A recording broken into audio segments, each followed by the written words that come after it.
Hello, everyone. I'm Marty Janeski, and along with no friends today, Ken Brown is out. He's down watching his daughter pitch in the warm climate of one of the Carolinas, and George Perdue is coaching on the track for the middle school. But I have a guest today. His name is Scott Sitek. He is the head coach of the Wyandotte Boat Club, and he's the head coach of Roseville High School Rowing. Scott, I couldn't be more grateful that you are here today, sir. Thank you for showing up. How you doing? Appreciate it. Thanks for having me, and always a pleasure and good opportunity to talk about our sport. Yeah, you don't get a chance to talk on Wyandotte Cable, and we put this on YouTube, so, don't forget to subscribe. So, you coach the high school rowing team at Roseville. How's the team doing this year? We're doing well. Obviously, like everyone else, we've had our challenges with COVID, but a credit to our athletes and our coaches, and athletes and coaches pretty much throughout the state and around the country. We're doing everything we can to get the most out of the season. Having last year taken away from us, everything this year means just a little bit more. Yeah, they were sometimes, you have to be grateful that you're getting an opportunity to continue to do the sport you're in. Some people don't do grateful so well. Yeah, no. But so last week they had the regatta, or 2 weeks ago? 2 weeks ago. 2 weeks yep, ago. 2 weeks ago was the Hebda Cup. And it got cut short because of basically waves, right? Mm-hmm. The wind causes waves. That's what we thought. How were you guys doing then? Up through the finals, we did well. Again, when things start to warm up a little bit in the spring, that's great for the vast majority of our downriver residents, but it's usually a south-southwest wind on the Detroit River, and that's not great for our rowers. So I think we ended up getting through about 5 or 6 finals, and we had made a number of our finals up to that point. We had some kids that didn't get the chance to race yet, which was disappointing, but we took it in stride, and fortunately most local crews were able to race somewhere last weekend. How's that? What kind of day is that when you start out at the regatta?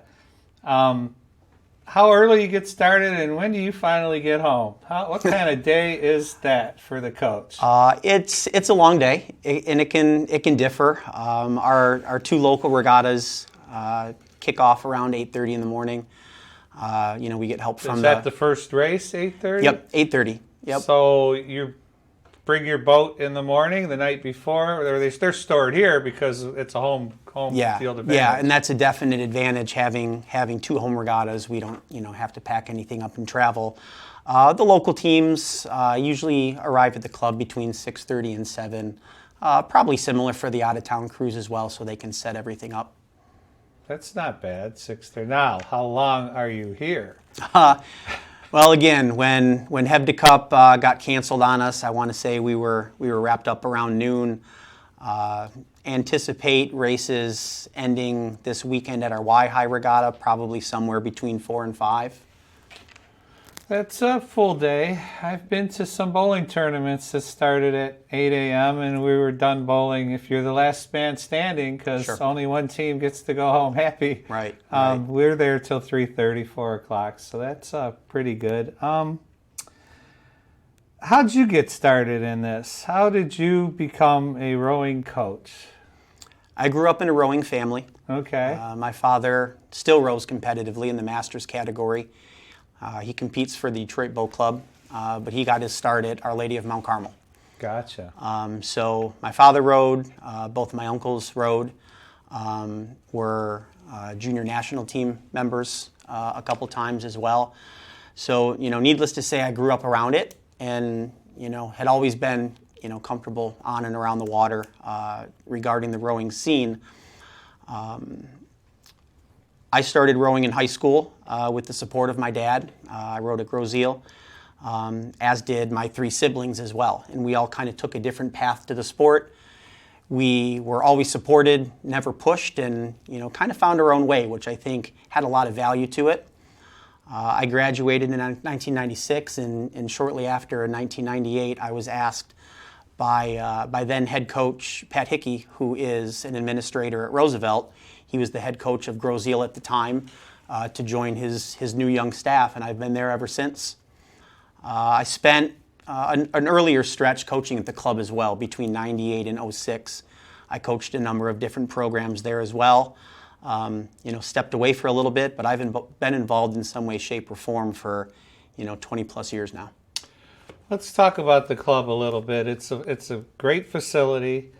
They can practice their rowing skills in the middle of the winter and the indoor rowing part. You can watch them through the glass. But what do we have? Eight schools? Seven schools. Now, how do you split that up? Are they all get a day? Or is there times where two schools are there? Explain to me how you, as the coach of that facility, sure, and what day does Groseal get? Historically, our schedules have kind of worked themselves out. Our first year at the club was at the new club was the first year I coached in '98. So, there were definitely some growing pains thinking back to those first few years. But I think the local coaches do a great job of working together. I think we all understand that we want to maximize the facility, and in order to do that, we need to maximize our time and work together. So, again, Groseal Tuesday, Thursday, Saturdays. Most teams get 2 to 3 days during the winter. This year, we were a little bit, more cautious because of COVID, making sure that, we were following club protocols. There was no overlapping during the winter months. Credit to club leadership for putting that plan together. I think we did a great job. Everything down. Yeah, we did a fantastic job. Zero issues at the club, during the winter stretch. So that was definitely a positive.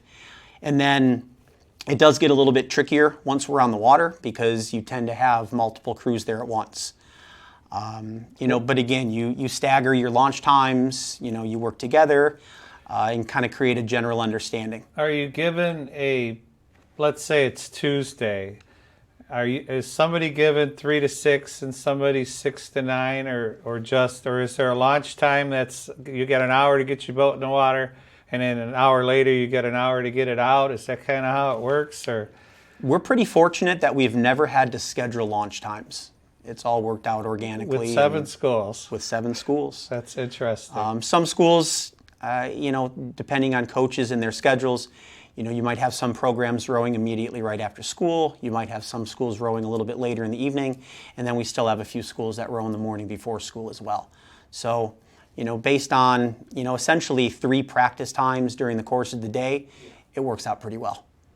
Being in charge of the facility, and obviously when high school season ends, that's when you take the rowers and they get to go to St. Catharines and stuff like that. Hopefully Canada will open up one of these days, right, and that might not be on. Do you know yet if St. Catharines is on?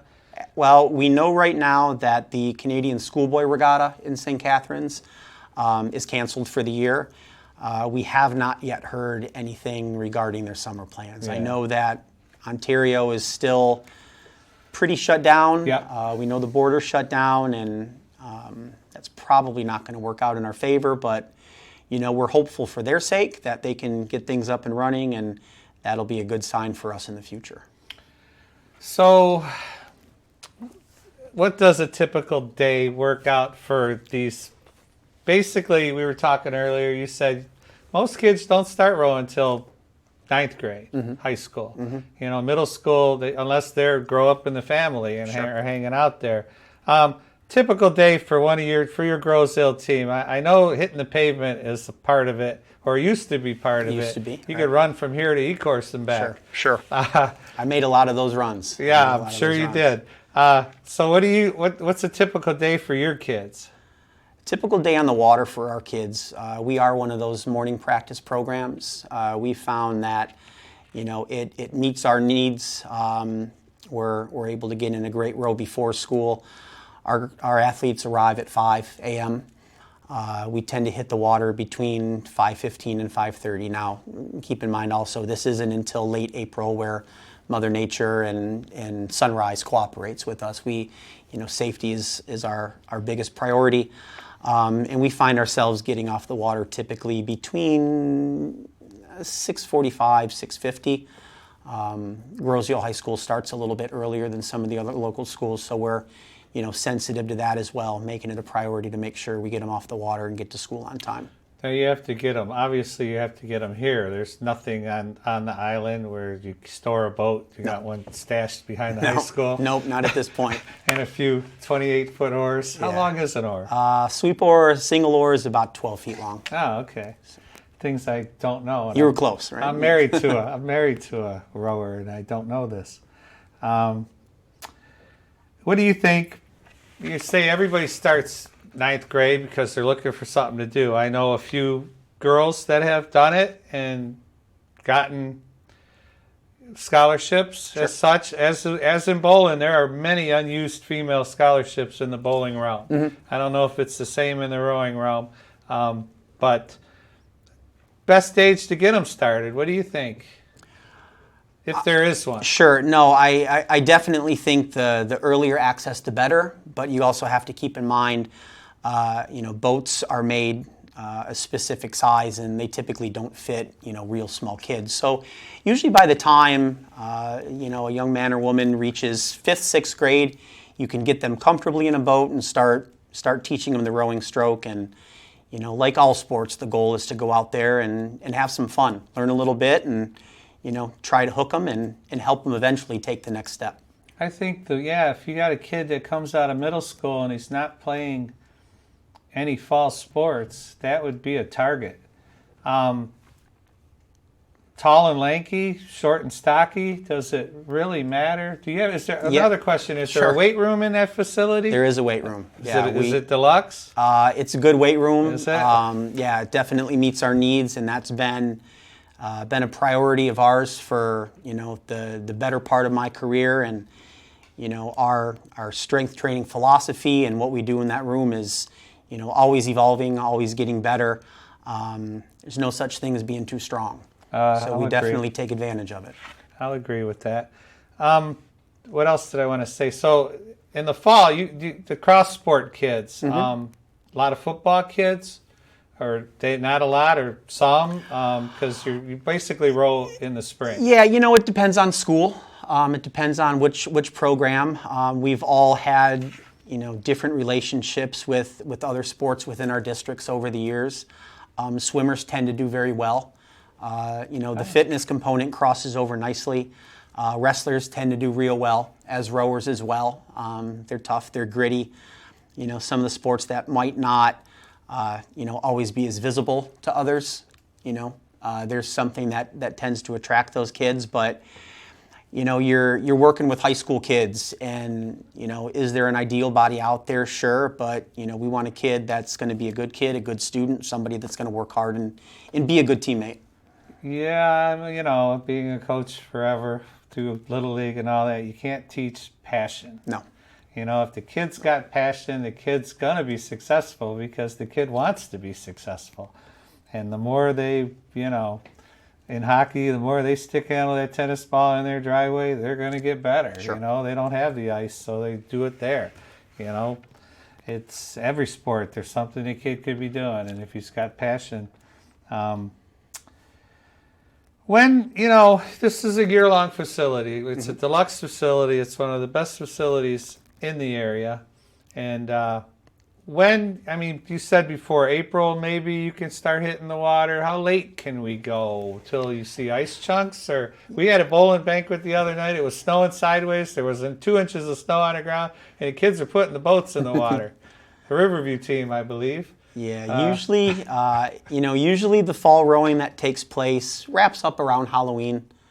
By then the writing's on the wall. It's starting to get cold. Start to head indoors, and again, safety is always a factor, and you never want to get stuck taking that dock out when it's too cold. But we do try to maximize the club throughout the course of the year, whether it be on the water training, learn to row programs, and certainly our facilities inside as well.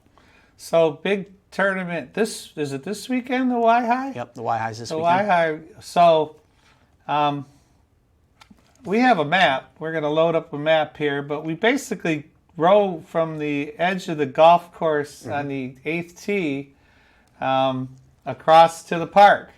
The Now, there's obviously more boats in the water than the 6 or 8 that are starting, right? You got people waiting behind them for the next. Yeah, you'll have crews waiting at the start, essentially on deck for the next event. So how mad of a Chinese fire drill can it end up being? it can be challenging, based on conditions, based on experience. As the season goes on, and your kids are more comfortable, the officials have a much easier time corralling everybody.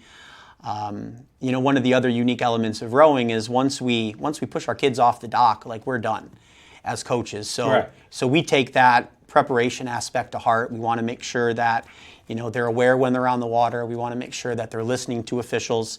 It always helps to be in their good graces. So. And the other thing with that map up there is that looks like you could watch from the Groseal side or the Wyandotte side, but it's closer to this side. Well, so on the Groseal side, it's Point Hennepin, so no access over there. Okay. But there, I know the park has some COVID protocols in place. We're limiting spectating. Our regatta director, Fred Meckelon, has put a number of policies in place to minimize the crowd. Typically, you'll see a number of team tents lining the river where, parents are supporting kids and cooking breakfasts and lunches, depending on the long day. All of that, it's going to be at a minimum this year, and, all kind of geared towards keeping our kids safe and getting us through the end of the season. I've been to enough all-day softball tournaments to know all gotta about. feed them. Yeah, you got to feed them, and you set the tent up, and everybody's in between games. Sure. Can you, with the Michigan High School Association, and rowing is a high school sport, can you coach these kids all year? Technically, I could coach bowlers, but it has to be no more than 4 at any given time during the off season. Sure, that's a great question. So rowing is not technically part of the MHSAA. Okay. We actually formed our own state rowing organization going on about 12 years now. The Scholastic Rowing Association of Michigan, SRAM for short. We hold our own state championship. First few years were held on Kent Lake in Kensington Metro Park. It's been in Grand Rapids for the better part of our history. It's a great organization run by coaches. Another thing that we started and have embraced a couple years ago is a coaching conference that we hold here at Wyandotte. That's something I also got involved in that we're really proud of. And once things are kind of looking on the up and up, that's something we look to reboot. We get about 80 to 100 attendees from throughout Michigan and the Midwest. We've had attendees as far away from Texas, Georgia. We try to bring in some of the top collegiate, national, and international coaches to present that weekend as well. But going back to your original question, we follow a lot of the same MHSAA policies because those are directed to us through our school districts and our athletic departments. One of the fortunate options we have rowing out of Wyandotte is the club season is available to all of our local athletes. So does that mean we're on our own? I'm on the Wyandotte team during the school season, but then you might have kids from 4 different schools representing the club? Sure. Absolutely. Yeah. Pick of the cream of the crop? It can be, and certainly some of your better crews, will be made up of the top athletes from all the local schools. But it's a great chance for everybody to get better. This summer, we're going to begin by offering it's a slightly altered program relative to what we normally do. It's going to be a 1-month program that starts on June 21st. Again, our regatta schedule is slowly evolving because we're still learning things as we go. And the state's opening up slowly. It is. Yeah, we're certainly optimistic, but again, that's one of the things that I'm looking forward to most returning, to club coaching is getting the chance to work with and get to know more of the kids at the club. Let's talk expense. Sure. Because I've been hooked on a few sports in my time. Mm-hmm. I coached the JV hockey in this school. That isn't supported. It's kind of like the rowing. It isn't really supported. What is a 8-man boat what would one of them cost us? The newest 8s that have been purchased by the schools, brought into the club within the last few years, have probably been somewhere between $40,000 and $50,000.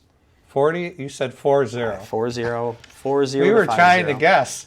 We Yeah. were trying to guess last week, and we figured it was around 20. Yeah. Are they because they're high-tech fiberglass or some kind of carbon resin thing that is lightweight? The technology, even since I started coaching, the technology is just head and shoulders above what it used to be. And then, the materials are getting lighter, they're getting stronger, they're also getting more expensive. We work hard, we fundraise hard. The flip side of the expense is that they also last a lot longer. So when we were rowing wooden boats and some of the early carbon boats, you might be lucky to get 10 to 12 years out of it.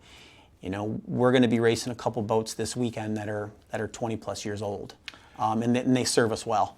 Now, that being said, the 20-year-old boat, is it at a disadvantage to one that just comes out like this year? To a degree. But is it noticeable or just...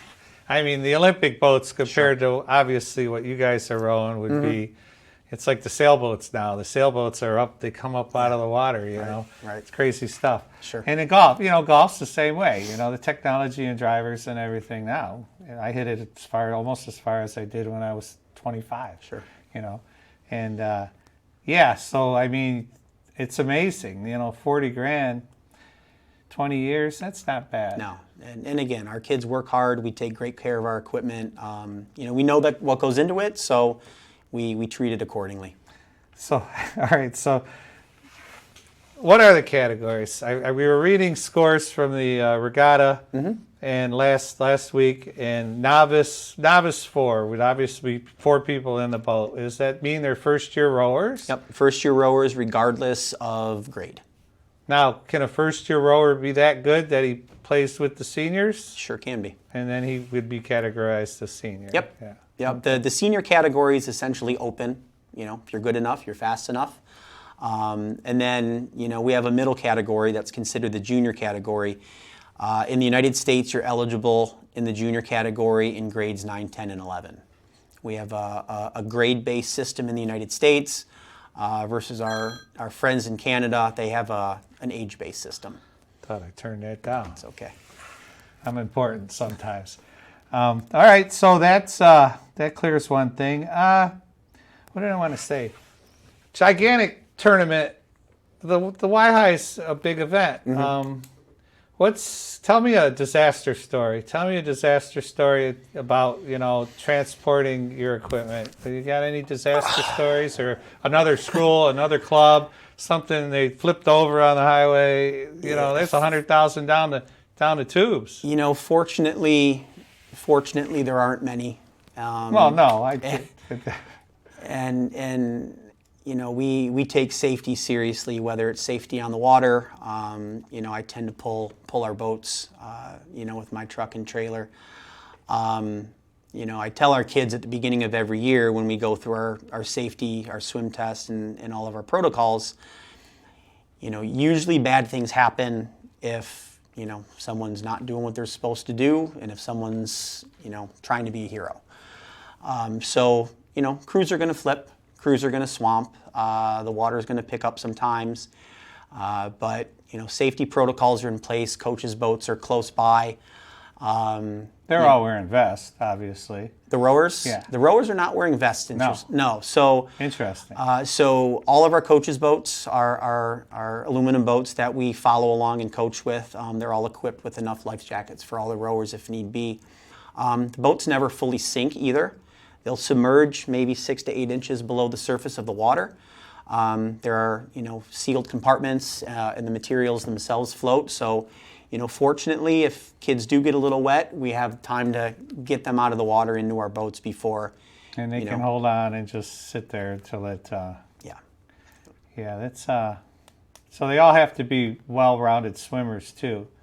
They have to be well-rounded swimmers, and those that aren't that great. I know at Grozeal and in my work at the club, we always make a note of those kids that might not be that comfortable, so that if something does happen, we can tend to them first.